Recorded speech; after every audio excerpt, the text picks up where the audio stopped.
Okay, so rebuilding the old Nautilus FNS, not plus, but you got two standpipes or stand bolts right here, and we'll start with the partial, and that partial is going to be on the inside line instead of the typical outside retainer with all the other grids to be able to get that set correctly. So your standpipe's going to be right here, and you're going to have the little nubs that actually kind of hold it into place, not firmly, except for that one right there, and on the outside you'll have that template right there where those set in respectively, and then you see where that actually sets in right there.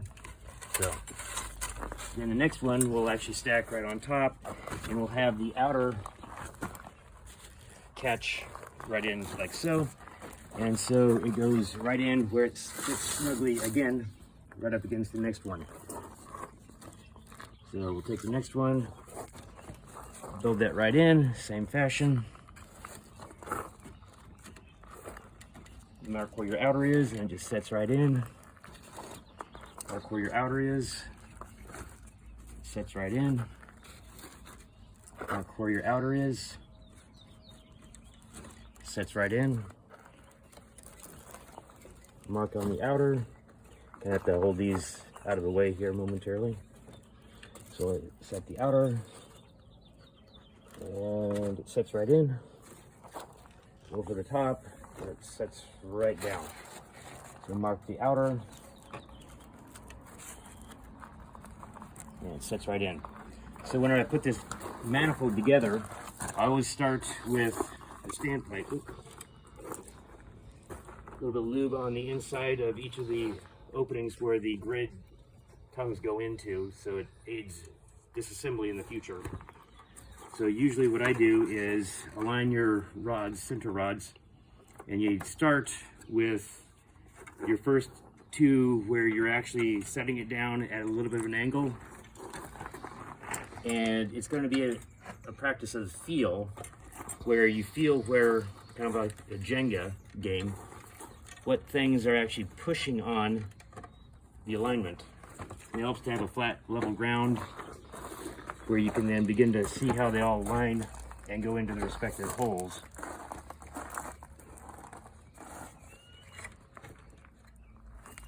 So you see each one as they're lining up right there, and you feel, there we go. Sets down, there we go. And then align that back up to those holes right there.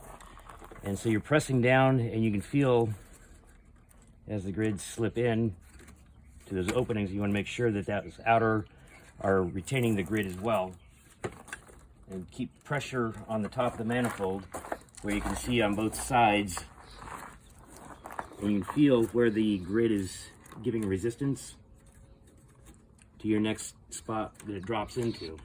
So you'll keep pushing down and pulling them together in a fashion where you can then see and, like I said, feel each of the grids as they're settling into place. And you just have to have patience with it, because I had one out here. Slide that in, keep pressure on the top of the manifold. You can see that slide in. You just have to be patient. There we go. Slid in there. Slid in there. Make sure our bolts are aligned. So they're each going inside the actual retaining on the manifold. As you're pushing down, the new grids are a little bit more difficult because of the cloth, or the polyester sheeting that actually sets up into the top of the manifold. There we go. Oops.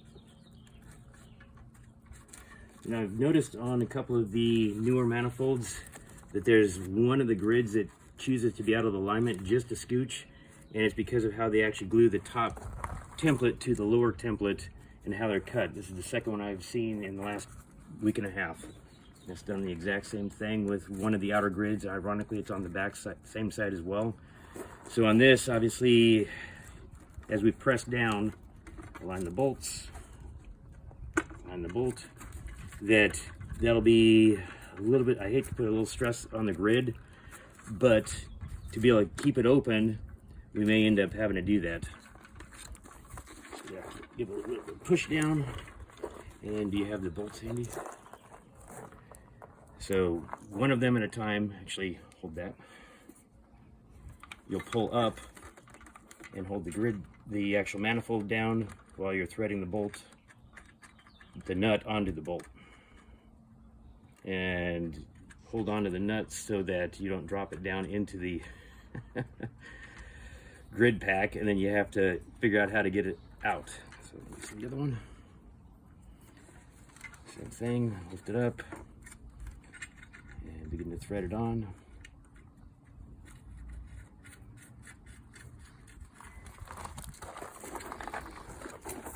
Push down on both sides and you'll be able to get it to coax it way in there. And what I like to do is actually take a pair of pliers and hold the lower rod as you then begin to tighten the nut. And you want to do it equally, somewhat like you're tightening the bolts on a wheel of a vehicle. So you don't want it one side real tight. That way it kind of communicates with you what side is having a problem pulling itself together. So you'll bring it snug, not tight. And then again, you'll push down a little bit on the packing to get it to seat. Put that one on the outside right there, like so.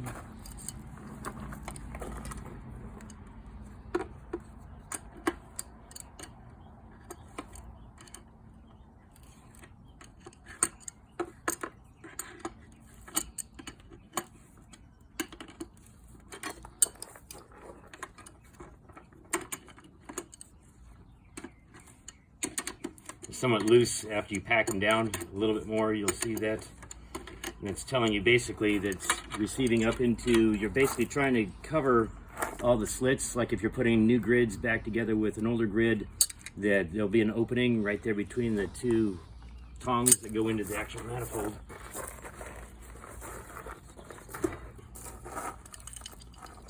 And usually like to do it 3 or 4 times. You can see where you're actually cinching it down more snug.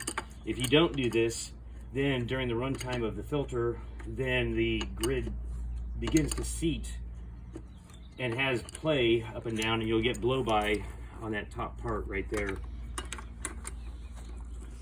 Well, I cleaned the filter for you. That same happened. Yeah.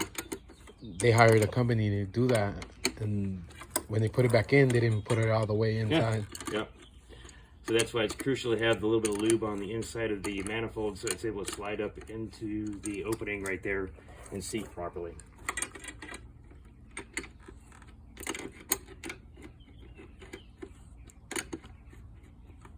So you don't want to crush it down too much, because that's going to weaken this and it's actually going to bow in, and then the grids aren't going to seat in properly. Plus you're going to put undue stress on the top template. One last time, just kind of a snug down. Again, you don't want it tight, just snug. Newton meters, I don't know exactly, but you're just going by feel, where you can tell there's a little more tension after repeatedly moving it together. So the top of the actual grids comes to virtually the actual top of the retainer housing right there. So you can see how the grid is actually then compressed rather decently up into the top right there. So there you are.